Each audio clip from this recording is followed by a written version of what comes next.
My video fucked up because I ran out of storage. Sorry, but the world doesn't see things the way you see it as a creative.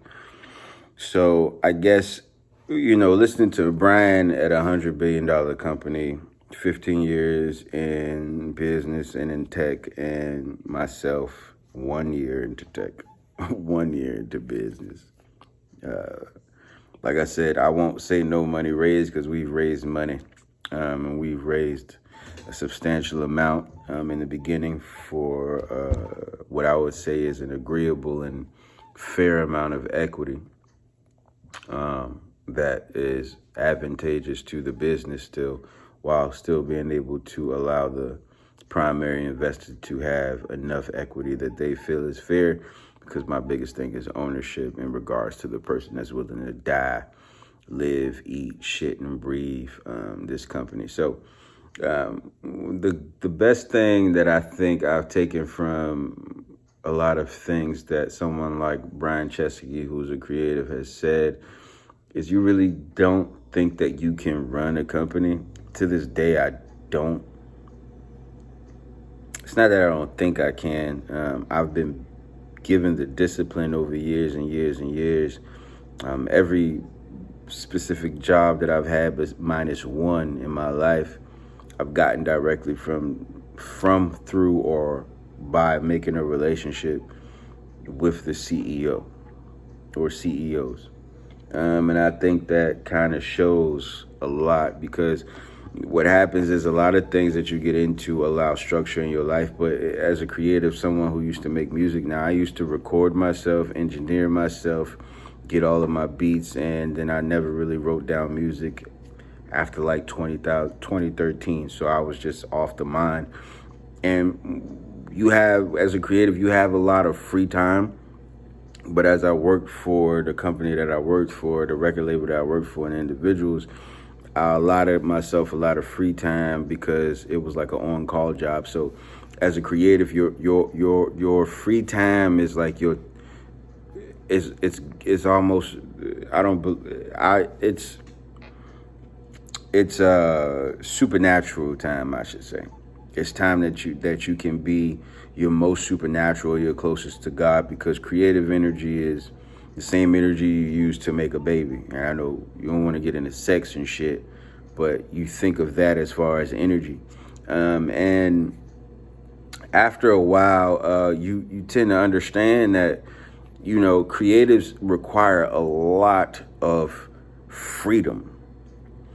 So a creative built-in freedom and structure is important. I think structure is the most beautiful thing a creative could have, because a creative needs the freedom to have vision.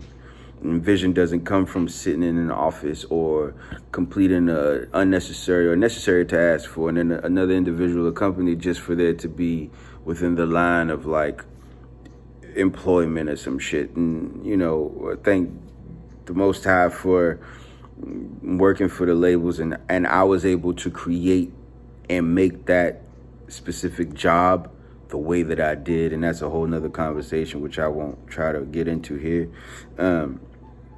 But yeah, as a creative, you must understand that you need structure. And I think you need to love structure. I love structure. I love making lists. I love sticky notes. I love notebooks. I love things. I love keeping, alarms. I love keeping calendars. These things allow me to be the parent of the creative.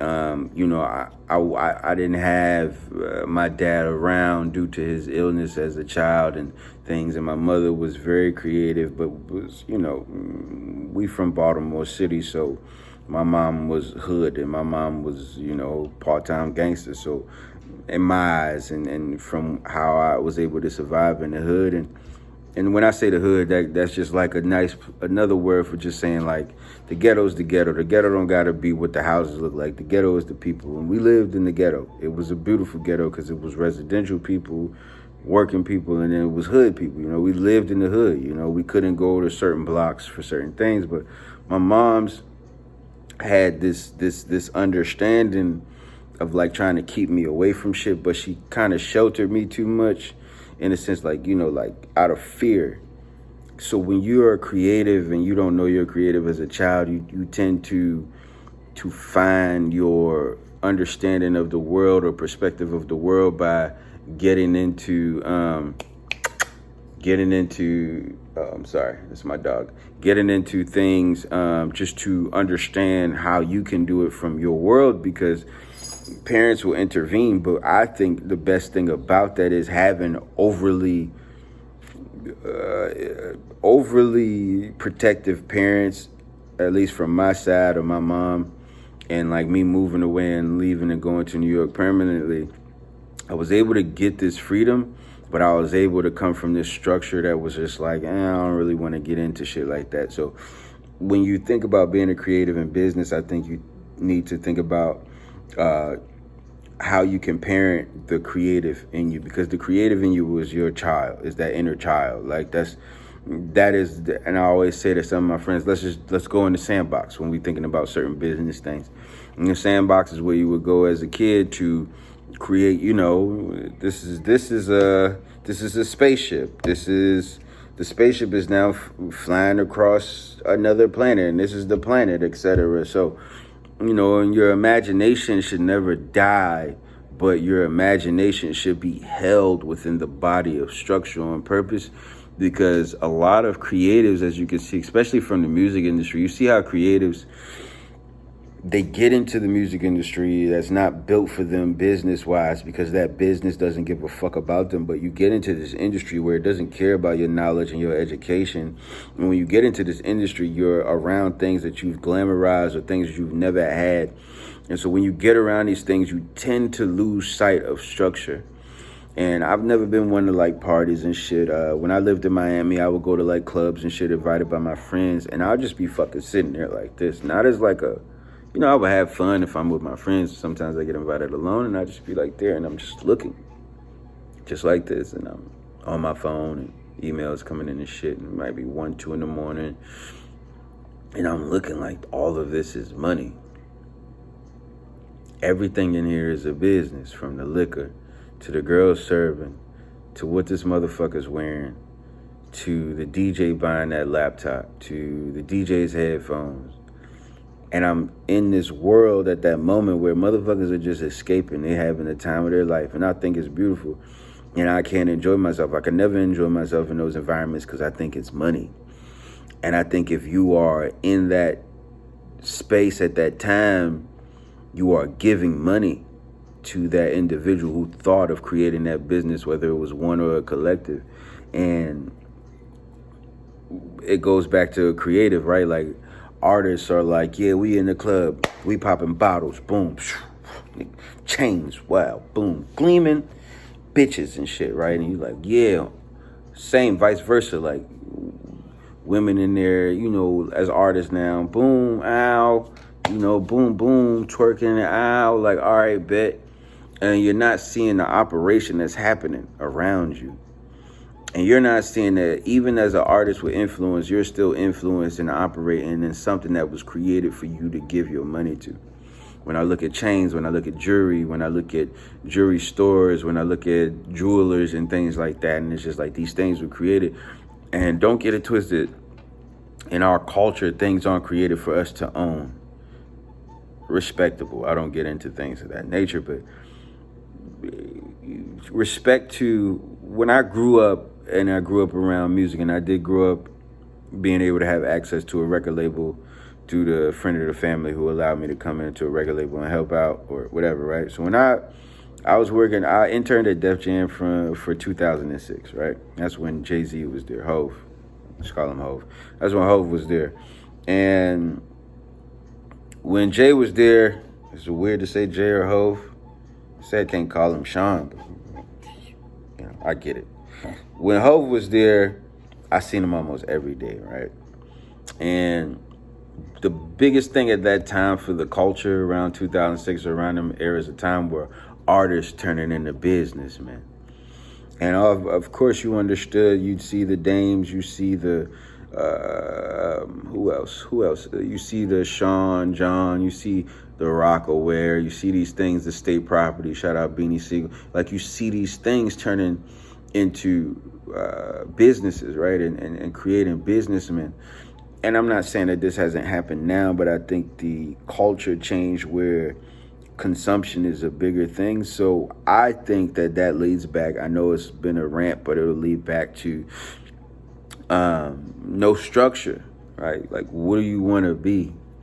You know, like, where's your innovation? And me being somebody who always wanted to be some like famous artist or some shit, I truly only wanted to do it or pursue it, not just because of I was really good at music, but because I knew how easy it would be to do business as an artist, right?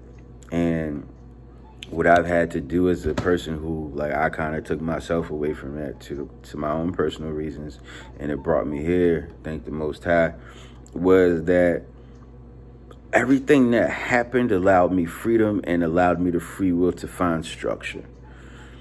And structure is so important as a creative because freedom is so important to you, that freedom comes in so many different forms. Freedom could be like, yeah, we about to go get lit for a week straight. Boom, boom. I'ma spend 100,000 on the jet. I don't give a fuck. And it's like, whoa. Like, you get what I mean? It's a slow down time. It's a choice to kind of make to where as though you understand your freedom is exactly that, freedom, and freedom of choice sometimes can be dangerous. Lack of structure can be dangerous. And I do believe lack of discipline can be dangerous also, but you have to at least want structure. So when I hear Brian talk about Airbnb, and I understand where he comes from as a creative, is like so much of the business lacks creativity that, you know, you have the upper hand to just adapt and adopt some of the structure that these businesses have and maintain in order to stay relevant or to stay in business. Because you got to understand that creatives are allowed the option, or they have the advantage to be innovators. And they also have the advantage to not just innovate, but to create and scale and grow. But that shit's not easy. So I implore you as a creative to understand where you want to be as a creative today, but 5 to 10 years from today, because, you know, creatives, we can contribute, but we suffer much as creatives if we don't have structure, don't have like a plan of where we want to go. Like, you can't just sing forever. You can sing forever. In our culture, it doesn't seem like that. But in other cultures, you can sing forever. You can rap forever. You can paint forever. You can, sculpt forever, or create a fashion business forever if that's what you intend to do. But there just needs to be structure. And I also think that there needs to be an understanding that creativity, as fun as it is, everything that you've ever seen is creativity. From this iPad, this is a creative idea to put the Apple on the back, right? And then somebody creative enough was like, yo, let's let people personalize the iPad and put the name on the back. Boom, bet. And then somebody creative was like, man, listen, we've been doing the silver iPad for a little minute. Let's drop the rose gold on them. Like rose gold? How much is that? But then you need structure. What are the price points for us to go from a silver to a rose gold, and to go from this, that to the other? How does our supply chain change from that? How does it affect our supply chain? Things of that nature. Like, these are the things that you need to understand as a creative. You need to adapt and adopt to, but adopt the idea or the mindset that you need structure to a point that you have to be so obsessed, which is how things work. You feel me? I was making music, but I was so fucking obsessed with engineering. I was a nerd with engineering. I hope that's not offensive, that term. But I was a nerd with engineering because I controlled it. I owned it. It gave me what I wanted back. If I heard it in my head, I could give it to myself, and I executed it. If you can see something in your head, you need to have the structure to be able to utilize these things that are not as fun, but that will get you to where you want to be. You can't just draw and say, this is a painting, I'ma sell it, and then not have a plan. There's so much into so much shit that we're all trying to do as creatives, that we need to really, really hunker down on how to find structure, right? So, for example, All structure is weird structure. You know what I mean? It has to be a specific structure. I'll give you my structure. I'm gonna just give you my structure, right? I'll give you my personal structure. Boom.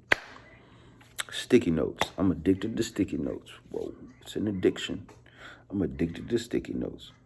I need to write down everything on a sticky note, but then, you gotta keep, track of them. And, I have like an OCD where I need to write the date and the time every time I write something. So, man, that's been like for like the past 9 years. But with the stickies, as like a thing like that, for my personal structure it's like a fun way to write quick notes to make sure I remind myself, hey, you need to do this. And then I found stickies on the MacBook, and then it's just been an obsession with structure, right? Another way of structure is just keeping yourself to a time. I've been lacking on it for the past month and a half because my sleeping structure has changed. But, I have wake up, I have watch YouTube, like something inspiring, office hours, boom, take a break, catch a smoothie, boom, take a shower. After the shower, office hours again. After office hours, maybe dinner or some shit. And then, you go and you get some outside time. Meditation is in my 10 o'clock hour when I wake up. And then you have reading time. And then maybe, figure it the fuck out. But, structure is like self-education also. So in my YouTube time, sometimes I try to find educational times. I think that's from 10:45 to 10:45 a.m. to maybe it's some time, I don't know, but then 12:15 is my office hours, right? So what I'm trying to get creatives to understand, I know this is a fucking rant, so forgive me. The last video was 7 minutes. This is 16. I'm gonna get the fuck out of here soon. What I'm trying to get you guys, at least from my perspective, to understand is just being a creative is challenging, and no one can fucking fathom how you think, the things you need. Last night I was playing Power of Attorney by Future at 3 a.m. and I was literally typing, but it was on blast, and that comes from my music background. I needed loud fucking music at 3 a.m. to 4 a.m. to be able to just lock in. It's a creative thing. But I allowed myself that time to get that structure done. I had structure in myself to be able to execute. So no matter what was going on, I needed enough things to keep me creative, but I was still executing and getting things done.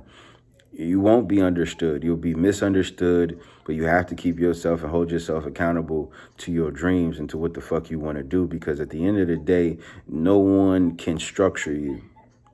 No one can tell you to show up. No one can have you do just a small task of, like right now, right? I have a task right now where I have to complete the user journey for TipBux. And I had already did it twice, but I had to change some things in the structure of the app and on the UI. So now I have to do this, but I'm like, fuck, I don't feel like doing this. And I got food to eat.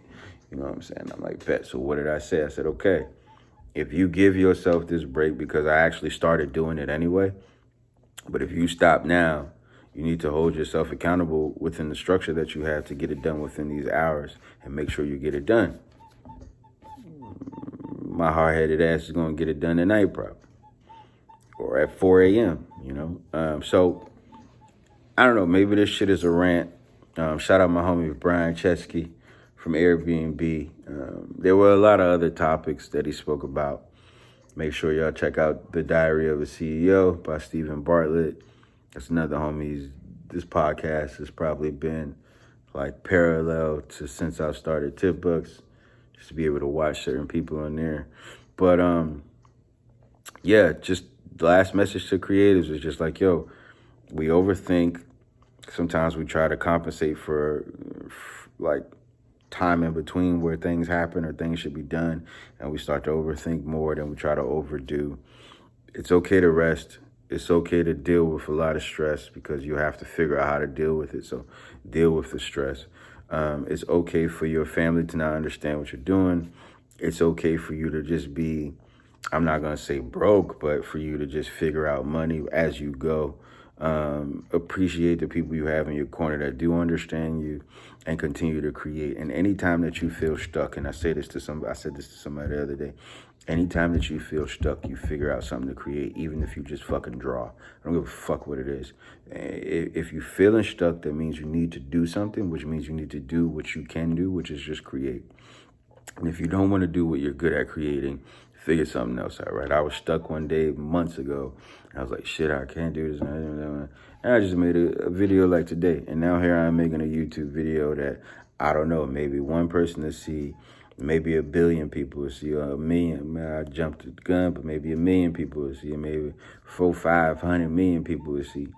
But it just goes to show you that just continuing to create, continuing to do, continuing to try, consistency in doing those things will alleviate the pain that creatives feel and that they put on themselves when they feel like they're not doing enough. And remember, some of the smallest things make the biggest impact in your journey. So you can open your book and just jot down the things you need to do and make a list. And that list could be a list of things to do, but you did that list, and that list is the next step forward. So please be at peace with yourself. Please be kind to yourself. Please show love to yourself, and try to think positive as much as you can. But understand that you do have divine intervention when it comes to your purpose, and that your purpose is not given to you by mistake. That's why it's called purpose, because it's given to you on, right, you just said it. If you didn't say it, you get it. You can fill in the blanks. But remember your purpose, remember your time, and remember to be kind to people around you that don't understand you. Remember to stay in nature as much as possible. Remember to give yourself a break when you need it, and don't feel ashamed to be able to give yourself the things you need to keep your mentality in order on a day-to-day basis. But please be conscious of the things that are hindering you. And I'm talking to myself as I say this. Be conscious of the things that might be keeping you away from the things you're trying to accomplish, and keep those people. Understand and recognize when people are taking advantage of you. You know, I've created TipBux, and I think my creation of TipBux is from my heart, because I'm a giver. I give and I give and I give and I give and I give and I give, and I don't have any problem giving, because my source of receiving comes from something way higher than me. So I have no problem giving. But what I've noticed is that, and I'm not just talking about monetarily, financially, or things like that. I'm talking about just with energy. The problem is you show up for a lot of people that won't show up for you. And it's time at this time for you to recognize and understand that it's not about not showing up for other people. It's about showing up for yourself first, making you a priority, and setting boundaries, even if those boundaries do not give you what you want at that current time. So create those boundaries and keep the people out of your life that are not helping you grow. Ganging them. Yeah, that's all that I got right now. And keep a notebook. Write shit down. Time it, date it. Live your motherfucking life. Love life, thug life, corporate thugging. Y'all take care.